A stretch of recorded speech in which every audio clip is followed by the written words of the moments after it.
কথা সাহিত্যিক মরহুম হুমায়ুন আহমেদ, যে হুমায়ুন আহমেদ রাস্তা থেকে একজন লোককে তুলে এনে তার নাটকের মাধ্যমে সারা দেশের মানুষের কাছে পরিচিত করে দিয়েছিল, সে হলো আসাদুজ্জামান নূর। এই আসাদুজ্জামান নূর জনগণের ভালোবাসা এবং অনুরাগকে পুঁজি করে ক্ষমতা এবং অর্থের লোভে স্বৈরাচার হাসিনার সঙ্গে হাত মিলিয়ে দুইবার ভোট চোরি নির্বাচনে অংশগ্রহণ করে নিজকে ভোট চোর এমপি নির্বাচিত ঘোষণা করেছে। এবং তার একটি সফরে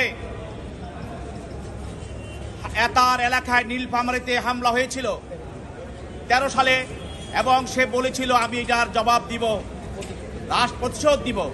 রাজশাহী বিশ্ববিদ্যালয়ের একজন ছাত্র সহ 3 জন লোককে সে ক্রস ফায়ারের মাধ্যমে সে হত্যা করিয়েছে, এই আসাদুজ্জামান নূর। এবং সেই যে সংস্কৃতি মন্ত্রী ছিল, তখন বাংলাদেশের ইসলামী মূল্যবোধ এবং বাঙালি সংস্কৃতিকে কবর দেওয়ার জন্য সেই বিদেশি এবং ভিন্ন ধর্মীয় সংস্কৃতি বাংলাদেশের সংস্কৃতি অনুপ্রবেশ করিয়ে এবং বাংলাদেশের বই পুস্তকে সাহিত্যে সেগুলি ঢুকিয়ে এদেশের ইসলামিক মূল্যবোধ এবং বাঙালি সংস্কৃতিকে ধুলে মুছিয়ে দিয়ে সে অন্য একটি রাষ্ট্রের অন্য একটি সংস্কৃতিকে, সে বিজাতীয় সংস্কৃতিকে বাংলাদেশে প্রবেশ করার আর প্রাণপণ চেষ্টা করেছে আসাদুজ্জামান নূর।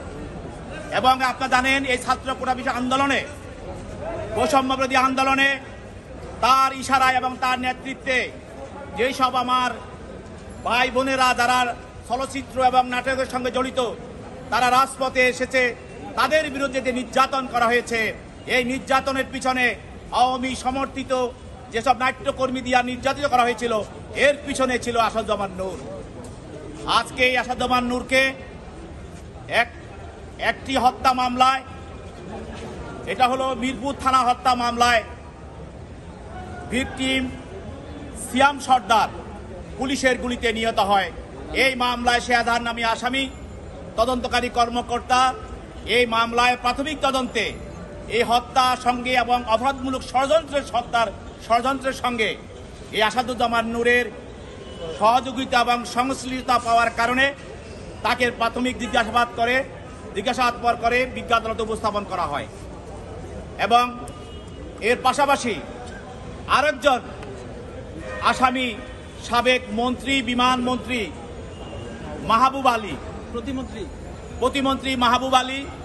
আপনারা জানেন এই মাহবুব আলী যখন বিমান মন্ত্রী ছিল তখন সে বিমান কেনার নামে হাজার হাজার কোটি টাকা সে লুটপাট করেছে এবং তার এলাকায় সে বিভিন্ন কার্যক্রমে এবং বিভিন্ন সরকারি উন্নয়ন কাজে সে এবং তার সহযোগীরা যে লুটপাট করেছে, তার জন্য তাকে তার দল থেকে বহিষ্কার করা হয়েছিল। সেই মাহবুব আলী তাকে এই হত্যা মামলার সঙ্গে আজকে তদন্তকারী কর্মকর্তা আদালতে উপস্থাপিত করে এবং তদন্তকারী কর্মকর্তা প্রাথমিক তদন্তে এই মাহবুব আলীর ওই হত্যার সঙ্গে সংশ্লিষ্টতা এবং তার যোগসাজশ পায়, যার জন্য তাকে তার বিরুদ্ধেও আজকে এই আদালতে উপস্থাপন করে তাকে জেল খেতে পাঠানোর জন্য নিবেদন করে। আসামি পক্ষে